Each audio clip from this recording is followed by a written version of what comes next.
Hey guys, welcome back to my channel. It's Diane. So in today's video, I'll be talking all about my abstinence journey. I know y'all probably heard me mention abstinence and celibacy in my other videos, but I really just want to do an in-depth video on my journey, why I started, how I've healed from my past because of it, how it's helped me discover true self-love, all of that. And I also just want to go over what I feel like are the main benefits of the abstinence journey and why you should possibly, try it out as well. So without further ado, let's get into the video. So I first made the decision to be abstinent in 2019, right around this time. So it's been about 3 years. I honestly, y'all know I'm a Christian, but I did not start for religious reasons. Like, I did not go into it saying, I'm waiting till marriage, blah, blah, blah. I did not do that because honestly, I'm the type of person, like, when I say I'm going to do something, I'm going to stick to it. So at the time, I felt like saying I was going to wait till marriage was too much pressure for me, and I didn't, want to mess up or whatever. So I said, we're going to start with the year, then we're going to regroup and see how it goes. But honestly, like 6 months in, I ended up deciding to wait till marriage anyway, but I'll talk about that later in the video. But honestly, like, I had gotten to the point back then where I just didn't even want to be desired by men. Like, the thought, like, low-key disgusted me, because I just felt like for so long men would like the idea of me but wouldn't actually value me. But then I had to realize that I wasn't making being valued a requirement, and I was just honestly got comfortable with just receiving breadcrumbs and being content in that. And I had to get to the root of why that was, and I ended up realizing that it was low self-esteem, and not truly knowing my worth and how amazing I am. So I really just wanted to take the time to focus on me and really start to love myself, because clearly I just wasn't making it a requirement. I wasn't treating myself the way I wanted to even be treated. So on that note, my mental health was basically struggling. Like, my anxiety was at an all-time high. I was overthinking on how to, make my little situationships work and still not getting the results that I wanted. And y'all know the definition of insanity is doing the same thing over and over and expecting a different result. So I was literally driving myself crazy at one point, just trying to force people who are clearly emotionally unavailable, to treat me right. And so on that note, I just really wanted to continue to take a deep dive into my mental state and figure out why I view things the way I view them. And with that, I had to realize that I needed to continue to heal from certain sexual trauma that I experienced. And so with that, I had gotten therapy, but I feel like to a certain degree, I still, was numbing myself to certain parts of it. And so I really had to realize that I have to tackle that head on and truly heal from that. And this is so important, guys. Like, this is a really important topic to me. Like, if you've experienced any type of trauma in this area, I strongly encourage you to get therapy, because it can not only affect how you view yourself, but also how you view sex and men in general. So it's really important to, speak with a professional and truly do the work to, get through that, because it can really keep you in bondage if you really never address it, especially if your first encounter with sex and just sexual things in general was in an unhealthy or traumatic way. Like, if that's how you were introduced to it, it's really important to, deal with that. So yeah, that's just my little soapbox. And I know it just got kind of deep, but on this channel, I really do strive to be transparent, because I really feel like the enemy uses those type of traumatic experiences to keep us stuck and keep us in bondage. And honestly, God desires a life of abundance for us. Like, we have to free ourselves from those things. So I'm always going to try to, be as transparent as I can and share my story and things that I've been through, and show you that, with God's grace, you can really get through these things. Like, there's better days coming. You have to, but you have to do the work. You have to want it for yourself. So anyway, back to the video. So anyway, I also have realized that I have been dating for a while, like, throughout high school, throughout college. Like, I'm only 25, but still, I realized I have been dating for a while, and I just had never really taken a real break from dating. Like, when you're not in a relationship, like, oh, I'm just focusing on myself, but do we actually? I feel like we really don't. So I realized that I wanted to actually just take a break. So in addition to deciding to be abstinent, I decided to completely stop dating as well. When I say stop dating, like, I was not texting nobody. I definitely was not linking on anybody one-on-one. Like, I literally would not let people text my phone. Like, it seems extreme, but I really just feel like I needed to fully detox. And like I said, I was getting to the point where I was starting to resent guys, and I just didn't even want to be conversating with them for real. Okay, so now that I've talked about why I started this journey, now I'm going to go over certain benefits of abstinence that I feel like I've observed in my personal life. So first and foremost would be that I discovered true self-love. I finally, really feel confident saying that I really learned how to love myself and to even learn what love is. And if you don't know, God is love. So really, when I started to cultivate my relationship with God more and really recommit my life to Christ, is when I really started to realize what love was, and I was able to translate that to my own life. So one verse that I really would meditate on is 1 John 4:8, like anyone who does not know love does not know God, because God is love. And another one would be, you know, 1 Corinthians 13:4-8, and I'll put it up on the screen. But I really would use this honestly as the blueprint for how I view love and how I would love myself. Like I have to ask myself, like, are you patient with yourself? Are you kind to yourself? Do you keep a record of every single mistake you've ever made, you know, and beat up on yourself? Like, this is really the blueprint. So I encourage you guys to reflect on this verse, to really just start your self-love journey, and just to learn how to, you know, treat yourself the way God treats you, view yourself the way God views you. Like, he thinks you're the most amazing, beautiful thing ever. Like, he created you specifically. So you have to realize that we're, you know, truthfully, fearfully and wonderfully made. Like, we are creations of God, and God is perfect. So when we're made in his image, so you have to understand that you are that girl. Like, or if you're a guy, you're that guy. Like, you're special, you're amazing. And I had to truly come to terms with that. And I'm just so glad I did. And I feel like without being abstinent, without taking that time to truly be alone, with no distractions, and eliminate any, you know, feelings, like I said, overthinking when it comes to guys, I don't think I would have gotten to this point. And another main benefit of this journey would be that I finally learned how to really practice forgiveness, not only of others but of myself, which is honestly the hardest part. And I'll make a video about forgiveness more in depth later. But yeah, I just had to really start to forgive myself for past mistakes that I had made, and just to release any shame for certain things that I had done, or certain things that were done to me. And I'm actually going to link a sermon below that talks about shame and how to become free from it, because it really is powerful and it really blessed me.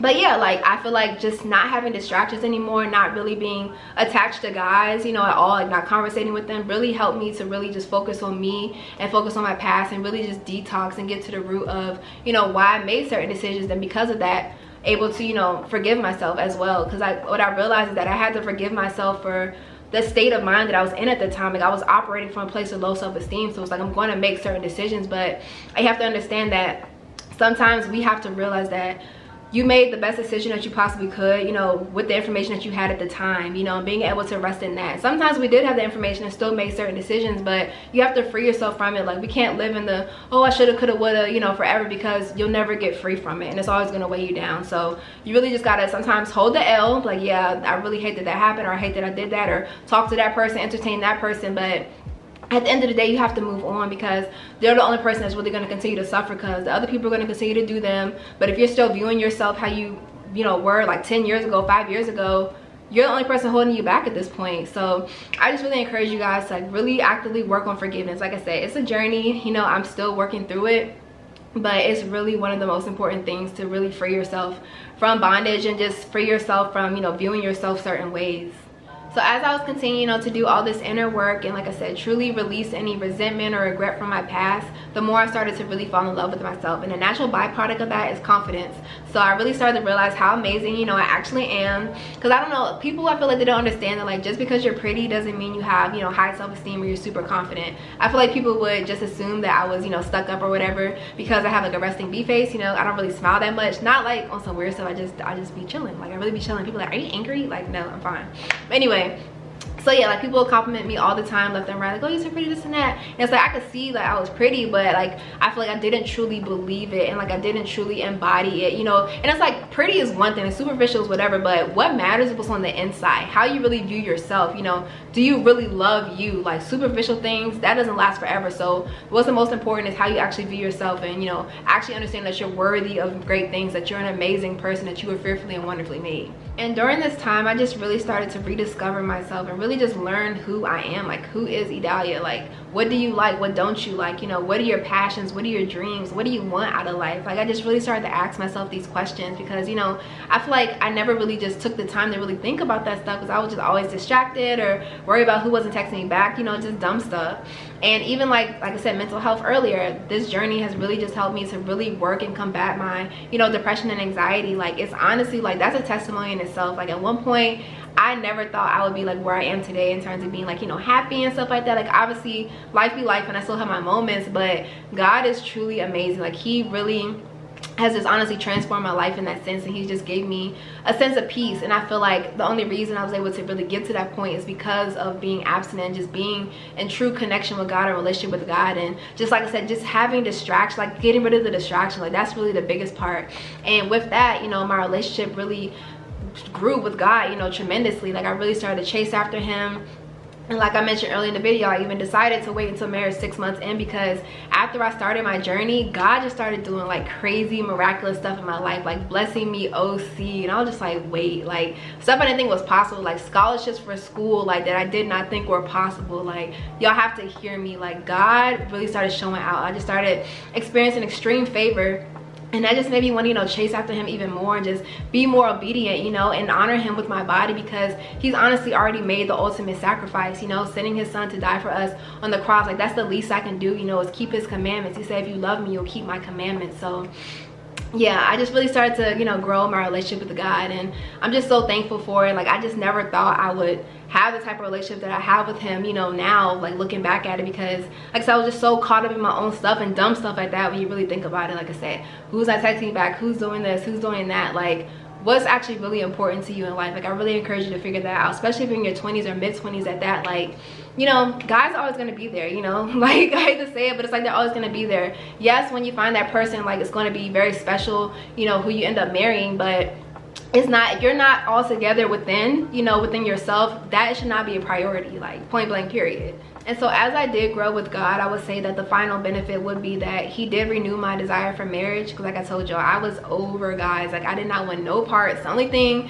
that was keeping me hanging was like, I don't want to be a mom, so I was like, I know I gotta get married to do that. But other than that, I really did not, you know, have a desire for marriage, and I feel like he really did renew that for me, and I'm thankful because of it, you know, because like I said, I'm only 25, but when I became abstinent, I was first 22. And so I was over it. Like, even at 22 years old, like all that stuff can really start to weigh you down, especially like I said, if you're not dealing with certain things and just operating in low self-esteem for so long.